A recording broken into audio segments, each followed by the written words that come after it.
All right, good afternoon. It's a little bit late today, but I wanted to give you some updates here on our approaching forecasts, and it could be a doozy a little bit later on. It's already been a doozy today. Got some pictures to show you from earlier this morning. This first one was just after daylight over in Neon, which flooded again this morning after that round of rain we had come through there. We had several flash flood warnings there for a while this morning, and a flood watch that ended at noon, or so we thought. It is back, and we'll talk more about that here in just a second. But again, this was sitting from Casey Maggard over there. She was kind of up high and got a good vantage point of downtown. So we're going to continue to kind of keep an eye on things. Of course, the ground very saturated after last week's event, and I'm afraid we're going to be seeing more of this maybe tonight as that saturation continues. So I want to point out a couple of things. This area right here is where they typically have the Neon Days Festival. Right there behind it is City Hall. And then, of course, you've got some other buildings down through there. I believe this is the back of the pharmacy right here. And you can see the water up to the door there. So, again, situation that we didn't want to see again this morning, but unfortunately had. Here's another scene of downtown from Danny and Beverly Staten. And you can see that water-covered roads there this morning in downtown Neon, right there on Main Street. So just be careful out there, especially. I think the water's probably receded now. The sun's actually trying to peek out outside the WYMT studios, so could be a rough sign for later, and I'll show you that in the SPC Outlook here in just a minute. Archie Everidge sent this one over from Hyman. Water back over 550 this morning coming out of the banks there of the river. We head on over to, this is also in Knott County, right there at the June Buchanan Clinic over there, and you still see the fire truck wedged under the bridge from last week's flooding there, Hyman's fire truck there next to the clinic. So again, the water rising over that way. Here is our new flood watch. Went into effect a while ago and goes till 9 o'clock tomorrow morning. So again, still under the gun. Can't get out from under it right now, but I think that was a good call to extend that because if we have more rain on the way tonight, could be heavy rain. And again, we just want to make sure that you stay safe and ahead of these storms because the simple fact is, again, we've had some significant rain. The ground is still very saturated, and I have some concerns, which I'll share with you more in depth here in just a little bit. Live Pinpoint Doppler radar right now. Not a whole lot of action, but there are some showers and storms trying to fire up out there. Maybe the sunshine is having an impact, maybe not, so we're continuing to watch all that. There is one active flash flood warning still going right now until 2:30 this afternoon for parts of Mingo, Logan counties until 2:30. As we mentioned there, 12,000 plus people impacted by that. It also includes Wyoming County out there, but that's just a little bit out of our coverage area right now. We go back down to some of the heavier bands of rain. Once again, Knott County and Letcher County seeing some heavier bands there. Thankfully, they're kind of scattered out in light, but we're going to continue to kind of see that impact there close to Blackie, south of Hyman there on the Knott Letcher County line. Some down toward Hazard, south of that, over into Leslie County, over toward Eola, which is in Letcher County, a little bit over that way, over toward Jenkins, up the upper end of the county there, and then over toward Dorton and Hellier over in Pike County. Some couple bands of heavier showers there this afternoon. Here is the 1230 SPC Outlook. It brought the slight risk a little further into the region, so it now goes through Jackson. It goes out toward Louisa. It goes out toward Wayne County, just the northern tip of Wayne County, West Virginia. Goes into Laurel County now. Goes into northern parts of Clay County. Goes all the way through Lee and Owsley counties, all the way over through most of Pulaski County, about half of Pulaski County. But here is the thing. It's not going to take a whole lot of wind to cause some issues because a lot of power poles are barely still up and some are not. But again, with the saturated ground, even just a little bit of a wind gust will push those over, and it's going to bring a whole new round of power outages. I did hear the governor say this morning that we were down to about 12,000 total. I'll get our web story updated here in just a few minutes on that. I hadn't done that in a little while, but we'll get that updated for you. But again, it's been a slow but steady decline, but I'm afraid they'll go right back up again tonight. So timing on this, between 11 p.m. and 3 a.m. So this is another overnight event. This is not a good situation, so you need to find a way to stay weather aware. Now, I know I've been pushing the app here a lot lately, but if you don't have cell phone service, which a lot of you won't, it's not going to work. So just find some way, if it's a weather radio, whatever you need to get there, and we encourage all that. Just make sure you're able to get those alerts quickly if they are issued. Hopefully we will not have a situation like we had last week with the the WIA alerts going off. I don't know if you can get that even if you don't have a service or not. I'm not sure how that works, but again, just have a way to get alerts, because it could go downhill fast tonight, and it's in the middle of the night just like before. So again, between 11 and 3, maybe all the way up to 5 in some locations in the south, but stay weather aware for sure. Now, wind is a threat, but I still think heavy rain is going to be our primary threat on this one, just because the ground is so saturated, and we're going to continue to see that. Let's track it out for you hour by hour, starting here at around lunchtime. Not a whole lot showing up. I think we're okay through 4 o'clock. Now, if we keep seeing sunshine like we are right now, we could get a little bit warmer than the forecast high. We went 82 this afternoon. I think we might be 84, 85 at this point, just because of more sunshine. But by 8 o'clock, you see our northern counties already trying to see some action up there into the Mountain Parkway, I-64 corridor, swinging back around to the Big Sandy into West Virginia. The bulk of it, though, doesn't get into most of the region until 11. But you see right where those cells are going: Pike County, Floyd County, Knott County, all the way down through there, and then some more coming through Breathitt County into parts of Perry County and Letcher County eventually. So the hardest hit areas there, Leslie County and Clay County. Not want to try to throw them out, but they're not seeing any rain tonight. So again, lots of action there. Now, here is another concern. Watch the band come through, the heaviest band.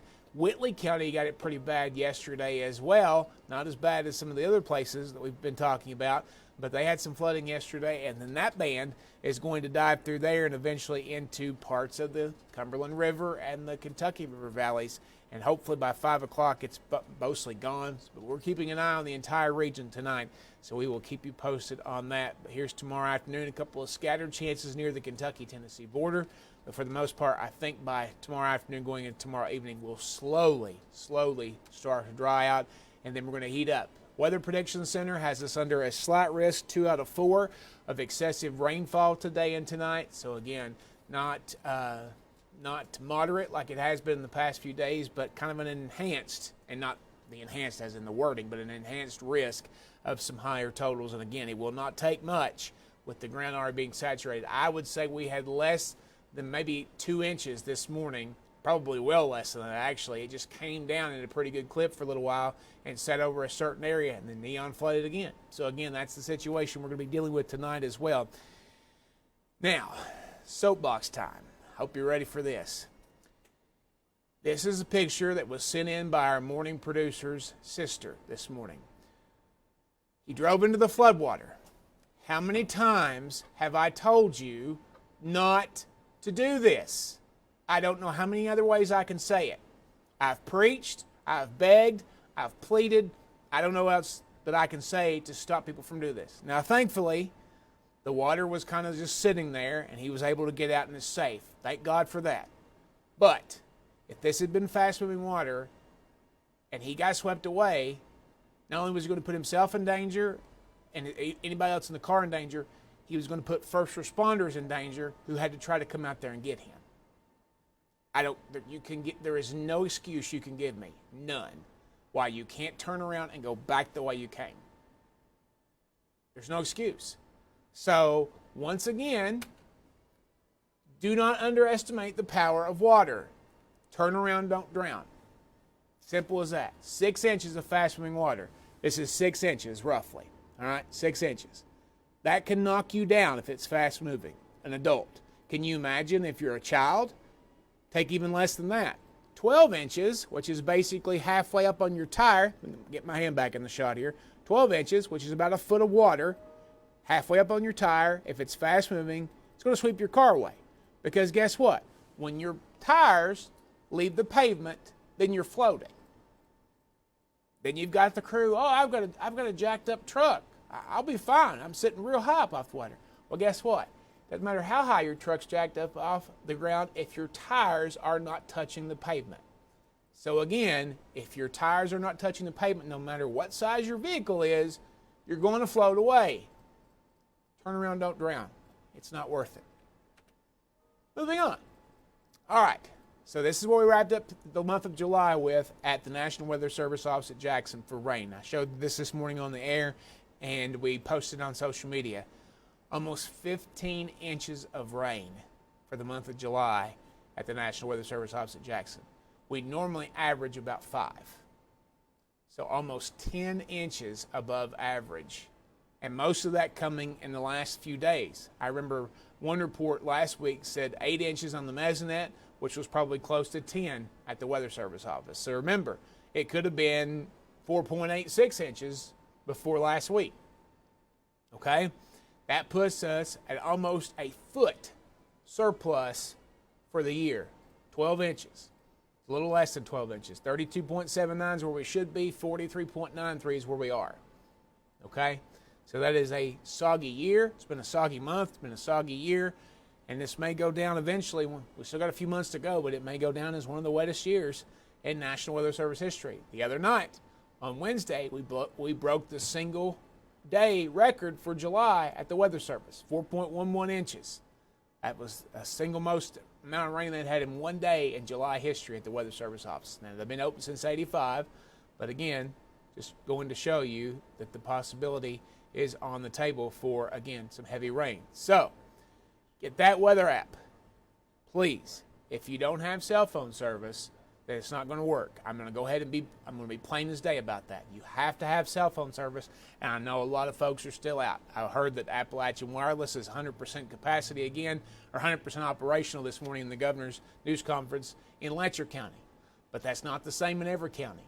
If you are watching this and you have enough signal to watch this on your device, that's great. Then your weather app will work. But if you're, getting this from a friend or whatever, or somebody else is watching and you don't have a way to get an alert, weather radios are great too. You can use batteries in those. If you don't have one, maybe, the neighbor you're watching this on right now on their phone or their device can give you a heads up if something's coming. They can, if you're next door neighbors or you're in the same house or whatever, they can give you a heads up, okay? But you need to wait. You need to have a way to get alerts tonight. If you can't get this downloaded, that's okay too. Guess what?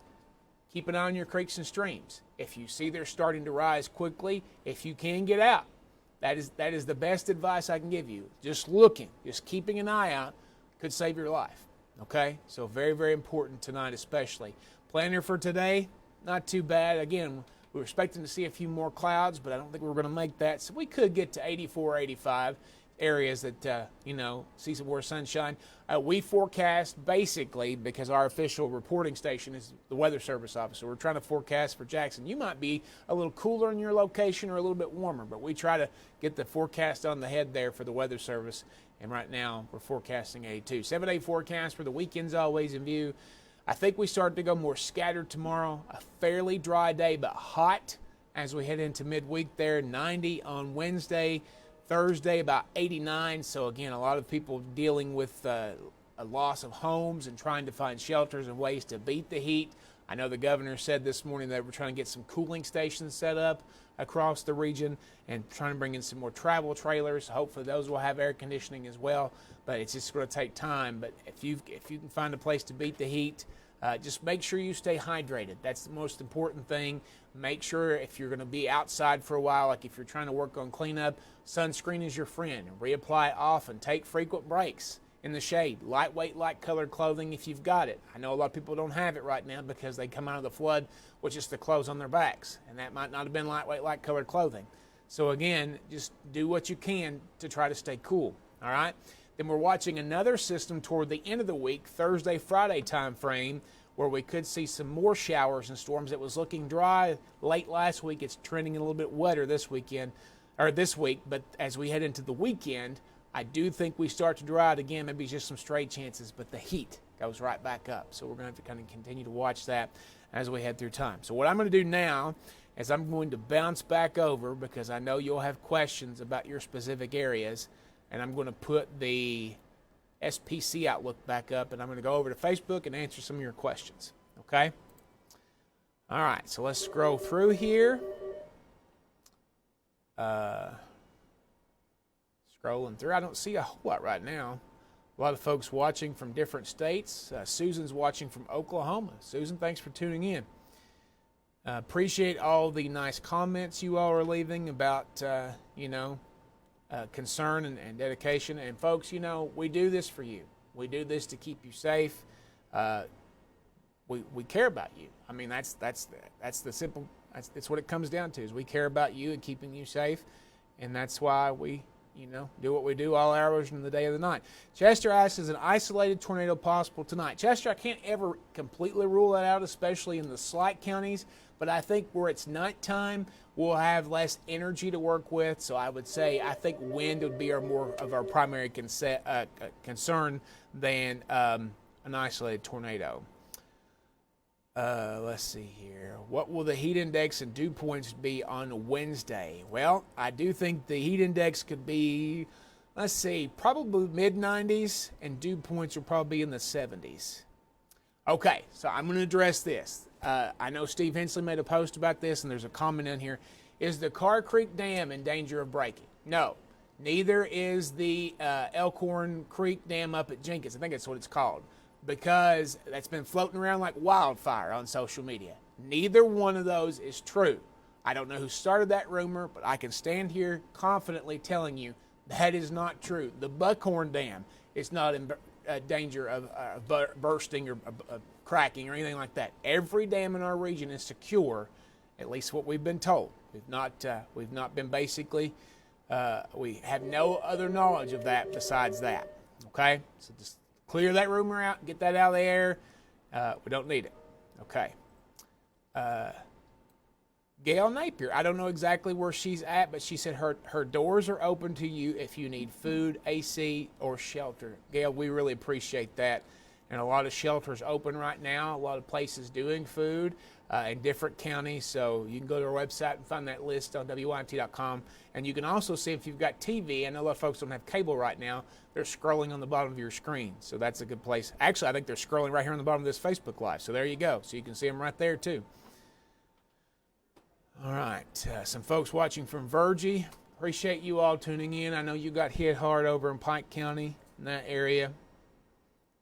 Let's see here. So, Megan, there is a flood watch again tonight for Floyd County. Yes, ma'am.